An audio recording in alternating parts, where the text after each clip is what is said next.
नमस्कार. आज आपण किरण मानखडे यांच्या एका महत्त्वाच्या अभ्यासावर बोलणार आहोत, प्रतिनिधित्व आणि सहभागाचे राजकारण. आपला उद्देश आहे की शासन आणि नागरिक यांच्यातल्या नात्यामधल्या दोन मुख्य संकल्पना म्हणजे प्रतिनिधित्व आणि सहभाग या जरा समजून घ्यायच्या. आणि वानखडे यांच्या अभ्यासात प्रगत आणि विकसनशील समाजांमध्ये या कशा वेगळ्या दिसतात हे बघूया. तर सुरुवात एकदम सोप्यापासून करू. प्रतिनिधित्व म्हणजे काय नक्की, अगदी थोडक्यात? लोकांनी निवडून दिलेले प्रतिनिधी त्यांच्या वतीने शासनात काम करतात. बरोबर. बहुतांश लोकशाही व्यवस्था याच पायावर उभ्या आहेत. हो, अगदी. आणि सहभाग म्हणजे लोकांनी प्रत्यक्ष म्हणा किंवा अप्रत्यक्षपणे काय म्हणतात त्याला, शासनाच्या कामात सक्रिय होणं. मग ते मतदान असेल किंवा आंदोलनं, चळवळी, अगदी सोशल मीडियावर मत मांडणं पण आलं त्यात. वानखड्यांच्या अभ्यासानुसार प्रतिनिधित्व एक प्रकारची स्थिरता देतं व्यवस्थेला, तर सहभाग सरकारला अधिक जबाबदार बनवतो, म्हणजे लोकांचं ऐकायला लावतो. दोन्ही महत्वाचं आहे. बरोबर बरोबर. मग आता वानखड्यांच्या अभ्यासातला पुढचा मुद्दा घेऊ, राजकीय पक्ष. प्रगत देश आणि विकसनशील देश यात पक्षांच्या कामात काय फरक दिसतो? वानखडे म्हणतात की प्रगत औद्योगिक देशांमध्ये पक्ष बऱ्याचदा एका विचारसरणीवर आधारित असतात. म्हणजे त्यांची एक आयडिओलॉजी असते.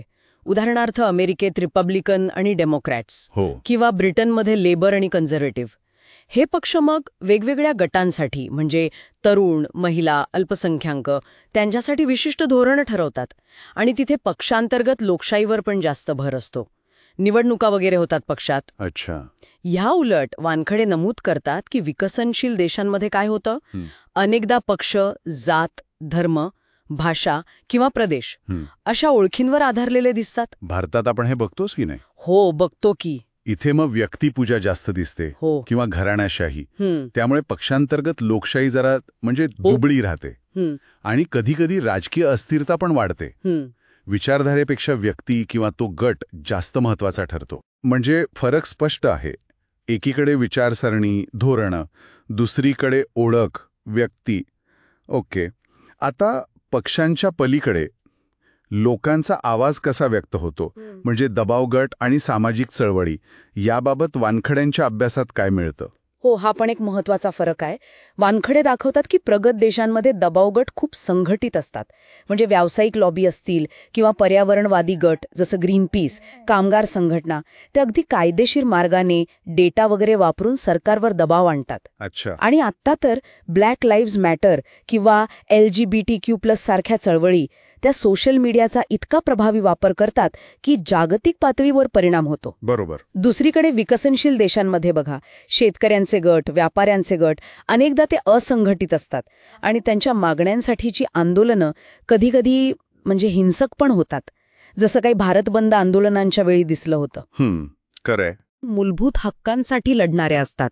जसं आपण पाहिले अण्णा हजारेंचं भ्रष्टाचार विरोधी आंदोलन किंवा नर्मदा बचाव आंदोलन, त्यांचा भर रस्त्यावर उतरून संघर्ष करण्यावर अधिक असतो. स्पष्ट फरक दिसतोय. म्हणजे मतदानाची टक्केवारी घ्या किंवा लोकांचं राजकीय शिक्षण, मीडियाचा वापर कसा होतो, समस्या पण वेगळ्या आहेत तिकडे, मानवी हक्क वगैरे. तर इकडे गरिबी, भ्रष्टाचार हे मुद्दे मोठे. आणि सरकारचा प्रतिसाद पण तिकडे धोरणात्मक असतो, इथे भावनिक जास्त असतो का, असं वानखडे सुचवतात. बरोबर.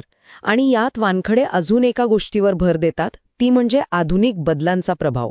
सोशल मीडिया तो आता दोन्हीकडे राजकीय संवादाचं एक मोठं माध्यम बनलंय. हो, नक्कीच. #MeToo चळवळ असो किंवा भारतातलं शेतकरी आंदोलन, त्याचा प्रभाव आपण पाहिलाच. तसंच जागतिकीकरणामुळे म्हणजे मोठ्या कंपन्या, MNCs, WTO यांचा स्थानिक राजकारणावरचा दबाव वाढलाय. त्यामुळे दबाव गट पण आता ग्लोबल लेव्हलवर विचार करायला लागलेत. पण एक चांगली गोष्ट म्हणजे वानखडे हेही सांगतात की विकसनशील देशांमध्ये आरक्षणासारखी धोरणं आहेत, महिला सक्षमीकरणाचे प्रयत्न आहेत. यामुळे प्रतिनिधित्वात हळूहळू का होईना पण सुधारणा होतीये. अधिक लोकांना राजकीय प्रक्रियेत यायला संधी मिळतीये. तर या सगळ्या चर्चेतून आपण काय म्हणू शकतो? वानखड्यांच्या अभ्यासाच्या आधारे प्रगत समाजांमध्ये प्रतिनिधित्व आणि सहभाग हे जास्त प्रोफेशनल, संघटित आणि धोरणांवर आधारित दिसतं, तर विकसनशील समाजांमध्ये ते जास्त व्यक्तिकेंद्रित, भावनिक आणि कधीकधी संघर्षाकडे झुकणारं असू शकतं. पण तिथेही बदल होत आहेत हे पण महत्वाचं. अगदी बरोबर. हे फरक त्या त्या समाजाच्या ऐतिहासिक, सामाजिक, आर्थिक परिस्थितीवर अवलंबून आहेत.